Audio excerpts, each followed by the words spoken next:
আজকের গুরুত্বপূর্ণ match Zimbabwe versus West Indies, কে জয়লাভ করতে পারে এখন খেয়াল করে দেখবেন। মনে পড়ে কি আপনাদের নীল জনসনের কথা? যে ব্যক্তি ওপেনিং ব্যাটিং করতে পারতেন, এমনকি ওপেনিং বোলিং করতে পারতেন। যাদের মনে আছে তারা কিন্তু সবাই হাত তুলবেন, এমনকি কমেন্টস করে জানাতে পারেন যে আমি নীল জনসনের খেলা দেখছি। ভাই, আমরা যখন ছোট থেকে বড় হচ্ছিলাম তখন কিন্তু নীল জনসন এমন একজন ব্যক্তি ছিলেন যে কিন্তু ওপেনিং ব্যাটসম্যান ছিলেন, এমনকি ওপেনিং বলার ছিলেন। ওপেনিং বলার মানে ওয়াসিম আকরামের মতো তিনি নতুন বলে বোলিং করতে পারতেন, এমনকি সাইদ আনোয়ারের মতো বা সচিনের মতো ওপেনিং ব্যাটসম্যান তিনি ছিলেন। সুতরাং বুঝতেই পারতেছেন কেন এই ব্যক্তিটাকে আমি হাইলি রেটেড দিতেছি জিম্বাবুয়ের খেলোয়াড় হিসেবে। তৎকালীন সময় কিন্তু জিম্বাবুয়ের একজন মহাতারকা ছিলেন তিনি, এমনকি তার সতীর্থ কারা ছিলেন? Allister Campbell. ওপেনিংয়ে তিনি দুর্দান্ত ছিলেন, একটু মোটাসোটা প্লেয়ার ছিলেন, দুর্দান্ত খেলতে পারতেন। এন্ডি ফ্লাওয়ার, গ্র্যান্ড ফ্লাওয়ার, দুই ভাই। এন্ডি ফ্লাওয়ার যে কিনা দুর্দান্ত কিপিং করতে পারতেন, এমনকি তার খেলা কিন্তু দেখে মুগ্ধ হয়ে গেছে আমরা ভাই। কারণটা কি? তিনি পিছন থেকে যে ধরনের শট খেলতে পারতেন, রিভার্স সুইপ, এই শট আবিষ্কার করছেন তিনি ভাই। সুতরাং বুঝতেই পারতেছেন আজকে এই শটের পিছনে কত ধরনের ইনোভেশন হয়েছে, এই শটের আবিষ্কারক তিনি। হেনরি ওলঙ্গা দুর্দান্ত পেস বোলার ছিলেন, হিথ স্ট্রিক দুর্দান্ত পেস বোলার ছিলেন, প্লাস তিনি কিন্তু অলরাউন্ডার ছিলেন, ভালো ব্যাটিংও করতে পারতেন। মোটামুটি কয়েকজনের কথা বললাম, বেশ কয়েকজন প্লেয়ারের কথা বাদ পড়ে গেছে, আমি দুঃখিত।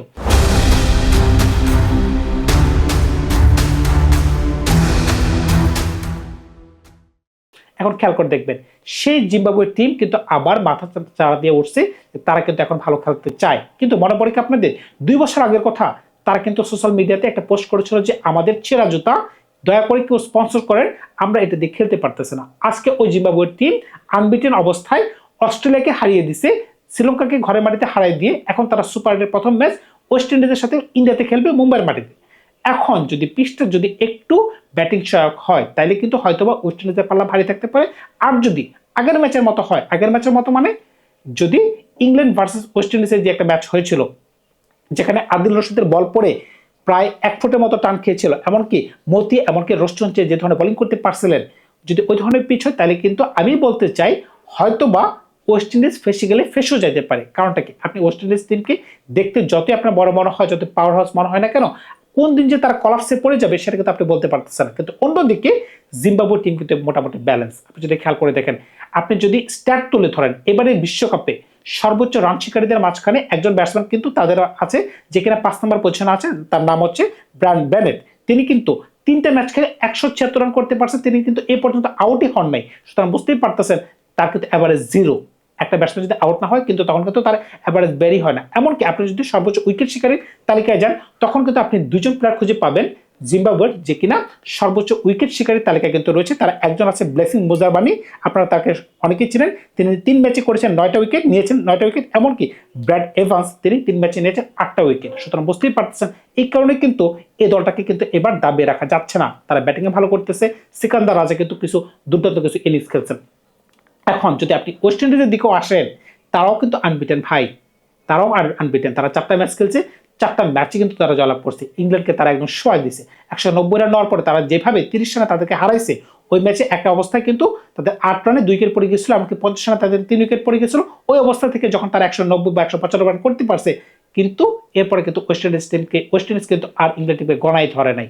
তার মানে কি? তাদের দলেও কিন্তু মারাত্মক মারাত্মক প্লেয়ার কিন্তু রয়েছে। ওয়েস্ট ইন্ডিজ টিমকেও আপনি ফালা দিতে পারতেছেন না। কারণটা কি?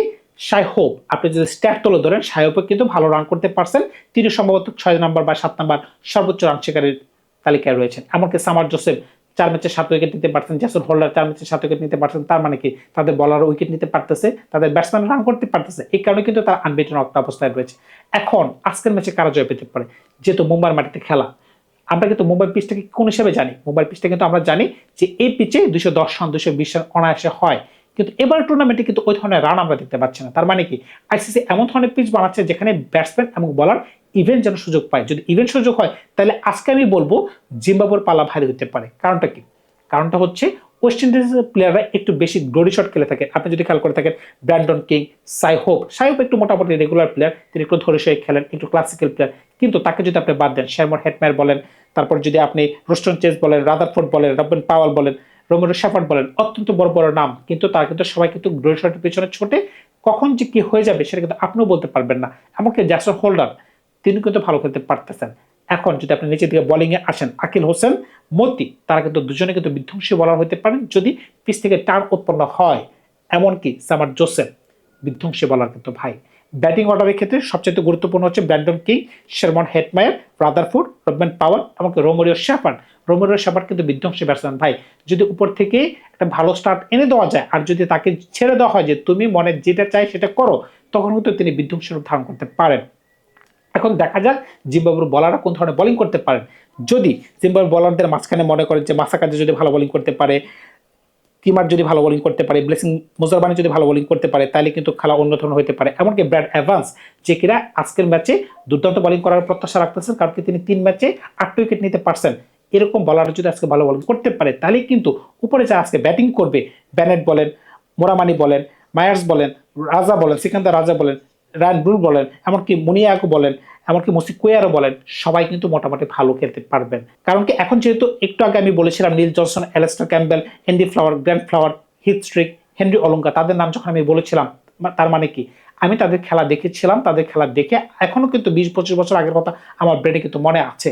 এখন এই টিমটার খেলা যারা আবার দেখবে, নতুন করে দেখবে, তারা কিন্তু পরিচিত হবে, ধীরে ধীরে পরিচিত হবে, ওই সকল প্লেয়ারদের নাম কিন্তু আপনাদের মুখস্থ হয়ে যাবে। এখন কিন্তু অনেকেই কিন্তু তাদের প্লেয়ার সম্পর্কে অবগত না। আজকে যতটা সহজভাবে আপনি ওয়েস্ট ইন্ডিজের প্লেয়ারদেরকে চিনতেছেন, কিন্তু ব্যানেট ক্যাপে চিনতেছেন না, মোরামন ক্যাপে চিনতেছেন না, মায়ার্স ক্যাপে চিনতেছেন না, সেকেন্দার রাজাকে হয়তো আপনি চিনতে পারেন, ব্রায়ান ব্রুলকে বিপিএল এর কারণে চিনতে পারেন, টনি মুনিয়াগো আপনি চিনতে পারতেছেন না, মুসি কুয়াকেও চিনতে পারতেছেন না, ব্র্যান্ড এভাসকে চিনতে পারতেছেন না, মাসাকাজিকে একটু চেনার কথা, কিন্তু ক্যামারকে আপনি চেনার কথা না, ব্লেসিং মুজাবানিকে একটু চেনার কথা। তার মানে কি এই দলের মাঝখানে অনেকগুলো নতুন মুখ রয়েছে, কিন্তু তার কিন্তু সবাই পটেনশিয়াল খেলোয়াড়। তারা যতটাই ভালো খেলবে ইদানিংকালে, ততটাই কিন্তু ভালো সম্মুখীন হতে পারে। ভালো সম্মুখীন হতে পারে কিভাবে? তাদেরকে স্পন্সর করবে ভালো, বড় বড় টিম কিন্তু আমন্ত্রণ জানাতে পারে। যদি কোনো কারণে তারা সেমিতে চাইতে পারে, তবে আপনি লেখা রাখতে পারেন আগামী 7-8 বছরের মাঝখানে জিম্বাবুয়ে টিমটা লাভ দিয়ে আবার আগের পজিশনে থেকেও ভালো পজিশনে চলে যেতে পারে। তবে আজকের ম্যাচে কিন্তু কেউ কাউকে ছেড়ে দেবে না, দুজনের টেবিল টপার। যদি জিম্বাবুয়ে যদি একটু পজিশনে খেলতে পারে, আমি আজকে জিম্বাবুয়েকে সাপোর্ট করতেছি। কারণটা কি ভাই? কারণ অনেকদিন পরে তারা ভালো ক্রিকেট খেলতেছে, আর অনেকদিন তারা মানে একদম তুচ্ছ তাচ্ছিল্যের পরিমাণে ছিল।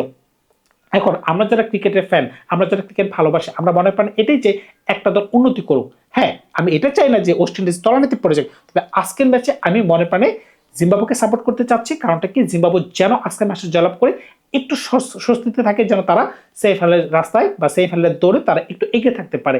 এটা হচ্ছে আমার ব্যক্তিগত আশা। তবে এখানে জেতার জন্য অবশ্যই তাদের দুইজন প্রিমিয়াম বলারকে ভালো বোলিং করতে হবে, বিশেষ করে সিকান্দার রাজাকে ভালো ব্যাটিং করতে হবে, ভালো ক্যাপ্টেন্সি করতে হবে, ব্যানেটকে ভালো ব্যাটিং করতে হবে, মোরামানিকে ভালো ব্যাটিং করতে হবে। এটা কিন্তু মূল লক্ষ্য। এমনকি তাদের বলারকে এমন বোলিং করতে হবে যেন ওয়েস্ট ইন্ডিজ একটু ফাঁদে পড়ে যায়, যদি টার্নিং পিচ হয়।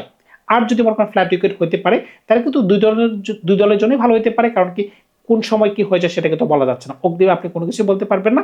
সুতরাং তবে আজকে আমি মনের প্রাণে চাইতেছি যেন জিম্বাবুয়ে জয়লাভ করতে পারে। কারণটা কি, খেলা কিন্তু সেনা সেনা হচ্ছে ভাই। কারণ কি দুইটা দলই কিন্তু আনবিটের অবস্থায় আছে। ধন্যবাদ সবাইকে, ভালো থাকবেন। আপনারা নতুন কোনো গল্পে খুব শীঘ্রই হাজির হবো আপনাদের সাথে।